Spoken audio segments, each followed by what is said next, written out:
दूसरा अध्याय शिव पुराण की महिमा और संहिताओं के भेद। सूत जी बोले, हे मुनीश्वरों, यह आपके त्रिलोक हितकारी बड़ा अच्छा प्रश्न किया है।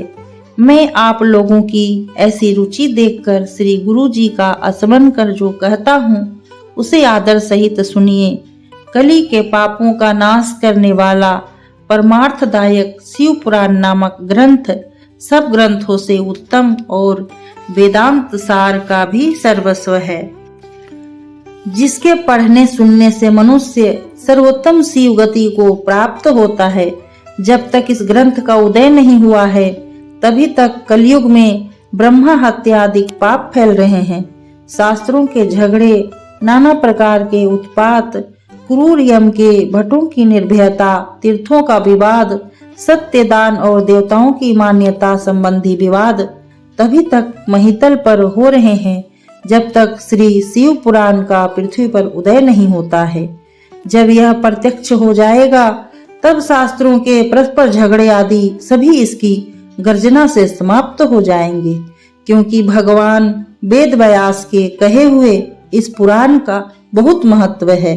इसके कीर्तन और श्रवण से जो फल प्राप्त होता है वह सबका सब तो मैं नहीं कह सकता, किंतु उसका कुछ महात्म्य मैं आप लोगों से कहता हूँ। ध्यान देकर सुनिए। इसमें मैं अपनी ओर से कुछ नहीं कहूँगा, जो व्यास जी ने कहा है वही कहूँगा। व्यास जी ने कहा है, यदि शिव पुराण का एक या आधा श्लोक भी कोई पढ़ेगा तो वह पाप से छूट जाएगा, और यदि सावधानी से संपूर्ण पढ़े तो जीवन मुक्त हो जावे, और इसके अनुसार आचरण करे तो एक एक दिन में एक एक अश्वमेघ का फल पावेगा। यदि कोई दूसरे भी श्री शिव पुराण की पूजा कर दे तो वह सब देवताओं की पूजा के समान फल प्राप्त करे, इसमें कोई संदेह नहीं है। क्योंकि शिव संहिता नामक इस सुधा को स्वयं श्री शिव भगवान ने उपनिषद रूपी समुद्र को मथकर उसमें से निकाला है। अतः जो इसको पान करेगा वह निश्चय ही अमर हो जाएगा। यदि कोई एक मास इसे पढ़े तो ब्रह्मा हत्यादि पापों से भी वह मुक्त हो जाएगा, और शिवालय में या बिल्व के वन में जो इस संहिता को पढ़ेगा वह अद्भुत फल का लाभ करेगा। जो श्री भैरव जी की मूर्ति के सामने इसका 3 बार पाठ करता है उसके सभी मनोरथ पूर्ण होते हैं। यदि चतुर्थी के दिन निराहार रह बिल्व के मूल में बैठकर इसे पढ़े तो शिव जी की पूजा के समान है, और उसकी देवता भी पूजा करते हैं। इसमें शिव जी के दिए हुए अर्थ, धर्म, काम और मोक्ष चारों पदार्थों का विवेचन और उनकी प्राप्ति के उपाय तथा शिव जी की लीला और विज्ञान सब कुछ निहित है। अतएव यह सब प्रकार से आदरणीय है। वेद और श्री ब्रह्मा जी की सम्मति के अनुसार श्री शिव जी ने ही पहले इस श्री शिव पुराण की रचना की, जिसमें विदेश्वर संहिता, रुद्र संहिता, विनायक संहिता, उमा संहिता, मातृ संहिता, एकादश रुद्र संहिता, कैलाश संहिता, शतरुद्र संहिता, कोटि रुद्र संहिता, सहस्र कोटि रुद्र संहिता, वायवीय संहिता और धर्म संहिता, इतनी संहिताएं इस पुराण में सम्मिलित है।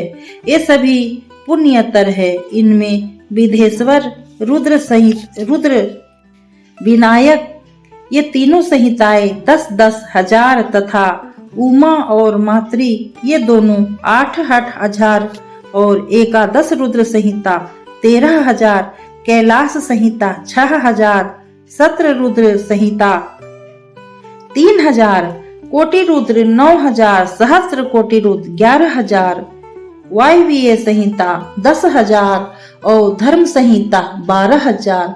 कुल 1,00,000 श्लोकों का यह शिव पुराण है, परंतु इसे शिव जी ने अब केवल 24,000 का ही सबके लिए रख दिया है, और पुराणों में यह चौथा पुराण कहा जाता है।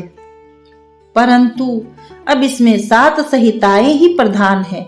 अन्यथा सृष्टि के आरंभ में शिव जी ने इसे 100 करोड़ श्लोकों में कहा था।